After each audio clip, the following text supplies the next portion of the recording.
Noong 1821, sa Spain 300 years domination Mexico, may dalawang binatilyo na sumisilip habang ginaganap sa labas ang execution na sumasalungat sa gobyerno.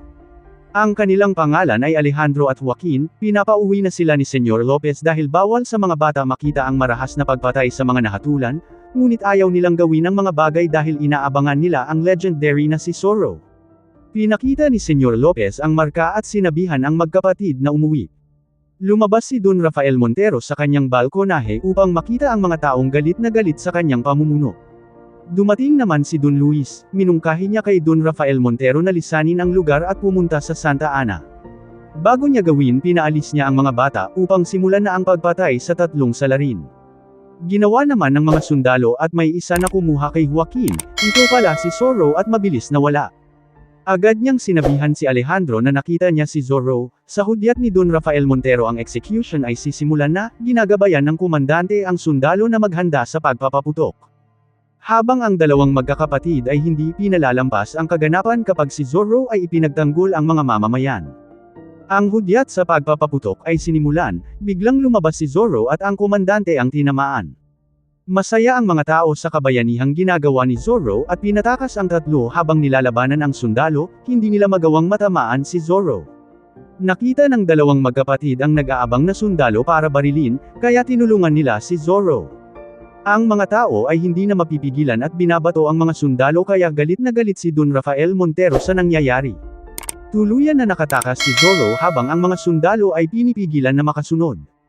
Pinasalamatan niya ang magkakapatid, bilang gantimpala binigay kay Joaquin ang medalyon pagkatapos agad siyang umalis upang puntahan si Don Rafael Montero. Agad itong nilagyan ng marka na Z upang hindi makakalimutan at pinagbawalan siya na bumalik at umalis. Ang mga tao ay nagpapasalamat kay Zorro lalong-lalo na ang pare. Pagkatapos, dumaan si Zorro sa sekretong lagusan papunta sa kanyang bahay, pinuntahan niya ang kanyang anak na si Elena. Nagkwento siya sa bata sa kanyang pakikibaka bilang bayani at tinatawag na Zorro. Nakikinig pala si Esperanza ang kanyang may bahay, pinagbawalan siya sa kanyang ginagawa sa pagtulong sa mga taong naaapi, kaya ipinangako niya na ang pagtulong ay huli na. Dahil matanda na ito at lumalaki na si Elena, hindi nila namalayan na sa harapan na pala nila si Don Rafael Montero at binati si Esperanza sa kanyang kagandahan. Humingi siya ng paumanhin kay Esperanza at pinaaresto si Don Diego de la Vega. Ang kanyang sugat sa kamay ay patunay na siya si Zorro. Pinaratangan siyang nagtraidor sa kanyang bayan, hindi matanggap ni Don Diego kaya nilabanan niya si Don Rafael Montero ngunit nagpaputok ang sundalo kaya nagulat si Elena at nag-iiyak. Nagpatuloy sila sa pakikipaglaban hanggang binaril si Don Diego de la Vega subalit si Esperanza ang tinamaan. Hindi sinasadya ni Don Rafael Montero ang pangyayari kaya pinatay niya ang kanyang sundalo. Dahil si Elena ay nag-iiyak nagmadali si Don Diego puntahan ngunit pinatulog siya ni Don Rafael Montero. Gusto niyang pahirapan si Don Diego at lahat na kayamanan ay mapasa kanya, lalong-lalo na si Elena ay kanyang ilalayo at ituturing na anak. You'll never be rid of me! Pagkatapos ang mansyon ay sinunog at dinala ni Don Rafael Montero si Elena. Pagkalipas ng 20 taon, ang dalawang magkapatid na si Alejandro at Joaquin, kilala bilang Murrieta Brother ay hinuli ni Three Finger dahil may nakapatong sa kanilang ulo na 200 ginto. Dinala niya ito kay Garcia ang pinuno ng mga sundalo upang kunin ang pabuya. Ito pala ay pagkukunwari lang dahil magkakampi pala sila ni Three Finger at hinubaran ang mga sundalo sa matitinik na halaman. Nagpatuloy sila na nagtatawanan dahil ang mga sundalo ay nagtitiis sa mainit na panahon, ngunit nakaharap nila si Captain Love kaya sinubukan nilang tumakas. Mabilis silang pinaputukan at tinamaan si Three Finger, pagkatapos si Joaquin ay tinamaan sa tadyang kaya hindi na ito makapagpatuloy. Sinubukan siyang iligtas ni Alejandro ngunit pinatakas siya ni Joaquin, nakita niya ang pagpakamatay ng kapatid. Wala siyang magawa at nanatiling tahimik na nagtatago. Tinuluyan ito ni Captain Love at ang medalyon ay duguan, inutusan niya ang kanyang tauhan na sunugin ang katawan at dalhin ang ulo. Walang magawa si Alejandro sa mga oras na iyon, samantala, sa dalampasigan may isang lalaki na dumating at pumunta sa kulungan, ito pala ay si Don Rafael Montero. May hinahanap siya sa mga bilanggo at tinatanong kung sino si Zorro, ngunit ang lahat ay inaangkin na sila ang legendary na si Zorro. Hindi nila alam na ang nakatakip na mata ay ang totoong Zorro, kaya walang magawa si Don Rafael Montero at pinabalik lahat na bilanggo. Sa kakapumiglas ng isa ay nauntog ang ulo at namatay, sinakal naman ni Don Diego ang isang bantay at pinalitan ng lalaking patay upang siya ang ilabas ng bantay upang itapon. Sa bakuran ng kulungan ay inilibing ang kanyang katawan, pagkatapos, lumabas siya sa pagkabaon upang tumakas. Kinaumagahan, mainit ang kanilang pagtanggap kay Gobernador Don Rafael Montero, hinarap siya ni Don Luis at ang mga negosyante sa bayan. Nagtalumpati siya sa mga tao, hindi niya alam si Don Diego ay nanunood lang sa kanya, ang tinatawag na The Legendary Zorro. Sinabi ni Don Rafael Montero kung sino ang tumulong sa mga tao na makaahon sa kahirapan, inakala niya ay siya ang isisigaw ngunit pangalan pa rin ni Zorro ang binabanggit habang si Don Diego ay papalapit upang patayin si Don Rafael Montero. Dumating naman ang babaeng maganda, ito ay si Elena at tinatawag ang kanyang ama na si Don Rafael Montero, Allow me to introduce my daughter, Elena. natigilan si Don Diego at hinihinala niya na ang babaeng maganda ay ang kanyang anak. Sa kabilang dako, si Alejandro ay umiinom dahil sa kanyang kapatid na namatay, humihingi pa siya ng maiinom ngunit wala na siyang pera kaya sinubukan niyang ibenta ang medalyon. Pinigilan siya ni Don Diego at tinatanong kung saan niya ito nakuha, sinabi niya ang katotohanan ngunit patay na ito. Nakita niya si Captain Love ang pumatay sa kanyang kapatid. Susugurin niya sana subalit pinigilan siya ni Don Diego dahil nakainom ito at walang kalaban-laban. Nagpupumilit siyang sumugod ngunit hindi niya magawang makalampas kay Don Diego, sila na lang dalawa ang naglaban subalit hindi niya ito matatamaan, wala siyang magawa sa matanda ito ay bihasa sa pakikipaglaban. Gusto talaga ni Alejandro patayin si Captain Love kaya sinabi ni Don Diego darating ang panahon at maisakatuparan niya ang lahat, kung ito ay sasailalim sa training at magagawa niya na itong patayin, maipaghiganti niya pa ang kanyang kapatid. Tinanong ni Alejandro kung bakit niya ginawa ang pagtulong, sinabi ni Don Diego dahil sa medalyon sa nakaraan ay siya ang nagbigay. Nagulat si Alejandro at pumayag sa inaalok, sumama siya sa bahay ni Don Diego, sinasabi ang kanyang panaginip na isang araw, tatayo siya sa gitna ng bilog habang tinuturuan siya ni Zorro. Ang pagkakaalam ng mga tao siya ay patay na, pinatutuhanan naman ni Don Diego dahil hinahanap siya ni Don Rafael Montero at isa na siya ngayong gobernador sa California. Tinatanong kay Alejandro kung kilala niya ang taong binabanggit, hindi niya makakalimutan ang pangalan dahil maraming pinatay ang kanyang sundalo, higit sa lahat isa sa kalaban ni Zorro.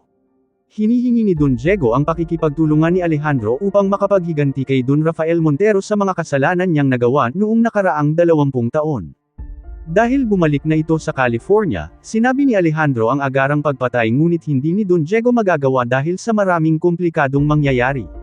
Upang mangyari ang lahat gumawa sila ng magandang plano, kaya hinimok ni Alejandro si Don Diego na simulan na nila ang pag-insayo. Tinanong ni Don Diego kung paano gumamit ng espada si Alejandro, kaya agad na nilang sinimulan at winasiwas ang kanyang espada, ngunit isang hampas lang ni Don Diego na bitawan niya na ito. I like that part.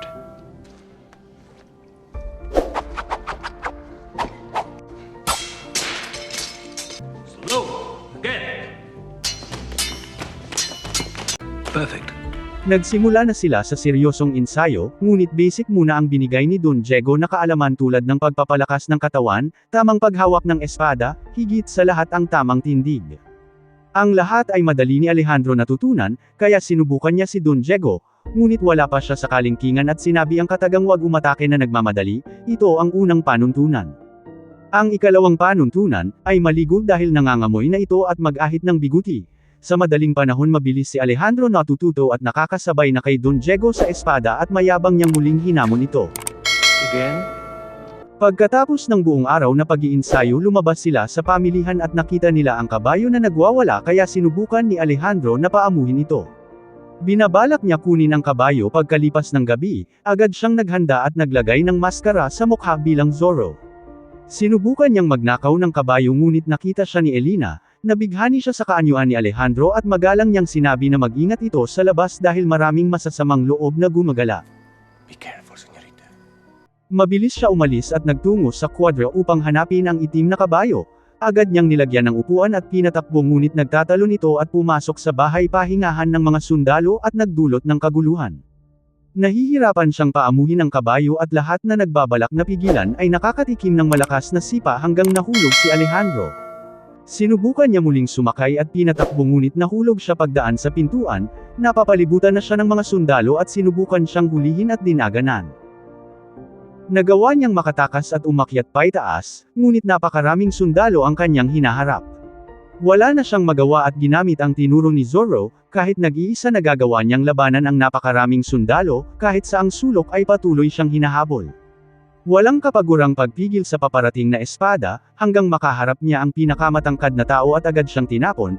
Inaasahan ng mga sundalo na matatalo si Alejandro dahil sa tangkad at laki ng sundalo. Ngunit nakakuha si Alejandro ng bala ng kanyang at paulit-ulit na hinimpa sa mukha kaya umiwalay ang ngipin sa bibig at nawalan ng malay. Agad sinundihan ni Alejandro ang kanyon at sumabog, pinahayag ang pagbabalik ni Zoro. Tumakbo siya ng mabilis dahil hindi niya na mapipigilan ang pagsabog ng kwadra ng kabayo. Dahil sa pangyayari pinaghahanap siya ng mga sundalo at pumunta sa simbahan at humingi ng tulong kay Father. Agad siyang tinago sa confession room, hindi inaasahan si Elena ay nasa kabilang silid din. Humihingi ng payo kay Father, nagkunwari naman si Alejandro at nakikinig. Sinabi ni Elena na nakakita siya ng lalaki na nakamaskara na itim at hindi mawala sa kanyang isipan sa una nilang pagkikita. Nag-ambala ang kanilang pag-uusap dahil dumating na si Captain Love, hinahanap niya si Alejandro kahit sa ang sulok ng simbahan, pinigilan siya ni Father ngunit ang paghahanap ay hindi mapigilan. Lumabas si Elena sa confession room kaya nagduda si Captain Love dahil si Father ay nasa labas at walang pag-aalinlangan na binaril ang silid. Nagawang makatakas ni Alejandro at tinatawag niya ang kabayo na kahit anong pangalan ngunit hindi siya pinapansin kaya sinubukan niya itong takutin na kukuha na lang siya ng ibang kabayo. Naisipan niya ang magsipol at ang kabayo ay lumapit sa kanya, tumalon siya sa bubungan ngunit ang kabayo ay umalis kaya sa lupa siya bumagsak at tinawanan si Alejandro. Nagpatuloy sila sa pagtakas at gumawa ng marka sa pader bilang babala kay Don Rafael Montero. Habang nagsasanay si Don Diego dumating si Alejandro at pinagmalaki ang nakuha niyang kabayo na kasing tulad ni Shadow ngunit hindi siya pinapansin. Dahil ang paraan niya sa pagkuha ng kabayo ay pagnanakaw, hindi pinapayagan ni Don Diego ang magnakaw at ginagamit pa ang pangalan ni Zoro kaya sinira niya ang maskara. Dahil hindi katanggap-tanggap ang pagmalasakit ni Alejandro, handa na siya sa pakikipaglaban kay Don Rafael Montero at umalis. Hinamon siya ni Don Diego ng isang laban at pinakuha ang kanyang sandata ngunit ang kay Don Diego ay isang kutsara lang, sapat na ang kanyang kaalaman laban kay Alejandro. Pinahayag niya na magkakaroon ng kasiyahan sa bahay ni Don Rafael Montero at kung gusto niyang makapaghiganti kinakailangan niya munang mag-ispiya. Dumating na ang araw at nagpakilala si Alejandro na isang mayaman na hindi napapansin si Don Diego sa likuran, dahil wala siyang maibigay ng regalo kay Elena gumawa na lang siya ng trick. Habang abala ang lahat sa kasayahan si Don Diego ay palihim na pumasok sa silid ni Don Rafael Montero at nakita niya ang larawan ng kanyang asawa na si Esperanza. Pagkatapos, si Alejandro ay hinaharap ang mga matataas sa lipunan at nagkuminto sa nakaraang pakikipaglaban ni Zoro, dahil ang usapan ay masyado ng mahaba inanyayahan ni Captain Love si Elena na sumayaw. Patuloy pa rin si Alejandro na sumusunod dahil gusto niya rin ito may sayaw si Elena. Ang tugtog ay masyadong elegante kaya nag-request si Alejandro ng tugtog na makakasira sa gabi ni Don Rafael Montero. Inanyayahan siya na makilahok sa pagpupulong para sa karimlan ng California, ngunit ang isang bayan na Santa Ana ay hindi madaling mapasailalim ng kapangyarihan nila, kaya pinakita ni Don Rafael Montero ang ginto at minungkahi na kinabukasan ay puntahan nila ang minahan. Kasama si Alejandro pinakita ni Don Rafael Montero ang maraming ginto at pinahayag na bibilhin niya ang bayan na Santa Ana sa loob ng 2 araw. Sa labas, tinanong ni Alejandro kay Captain Love kung paano nila nahikayat ang mga tao na magtrabaho na walang bayad, hindi ka panipaniwala ang sinabi dahil may isang bata na nagtatrabaho at sinasaktan pa ang matanda.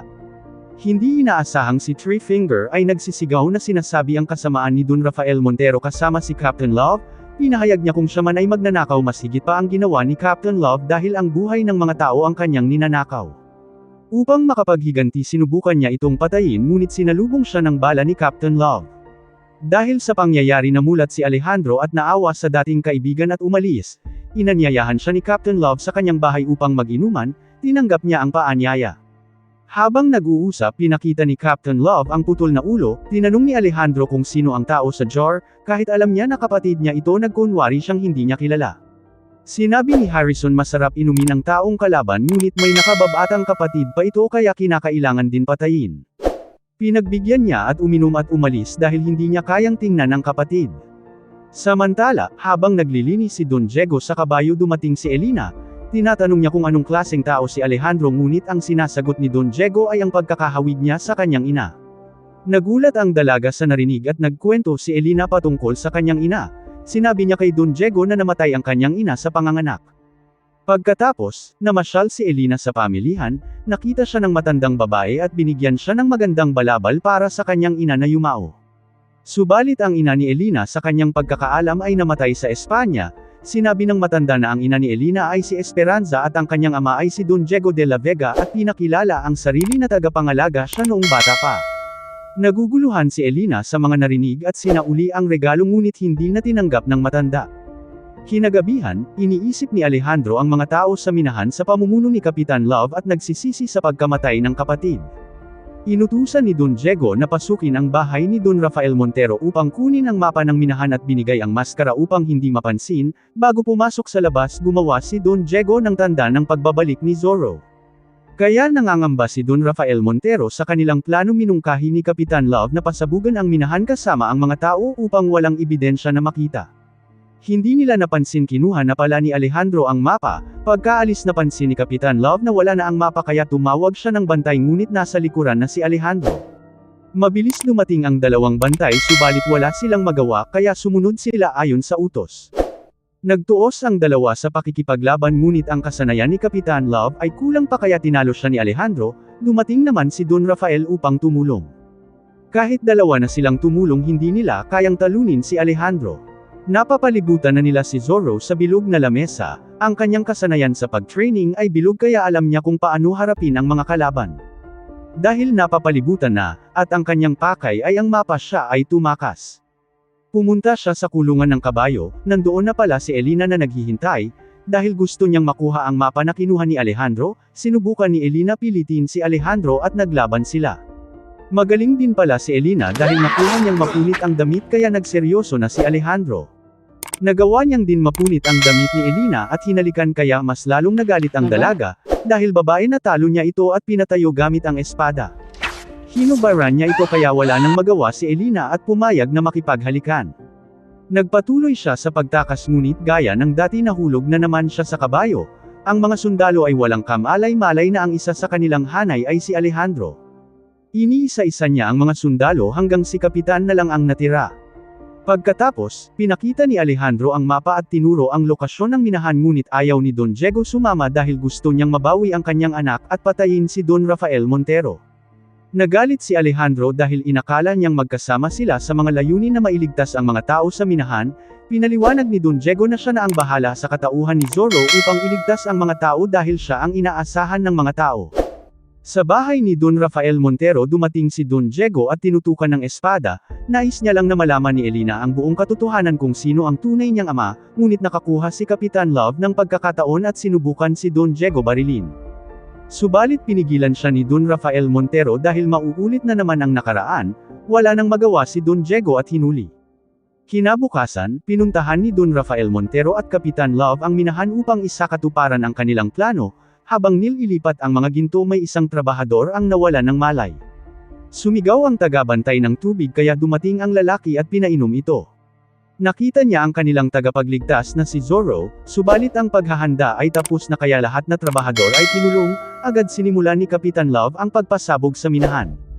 Mabilis silang lumisan ngunit nakita nila si Zorro na tumatakbo upang iligtas ang mga tao kaya pinapaputukan nila ito. Sinubukan ni Zorro na pigilan ang ginto na makuha, patuloy naman si Don Rafael Montero binabaril si Zorro.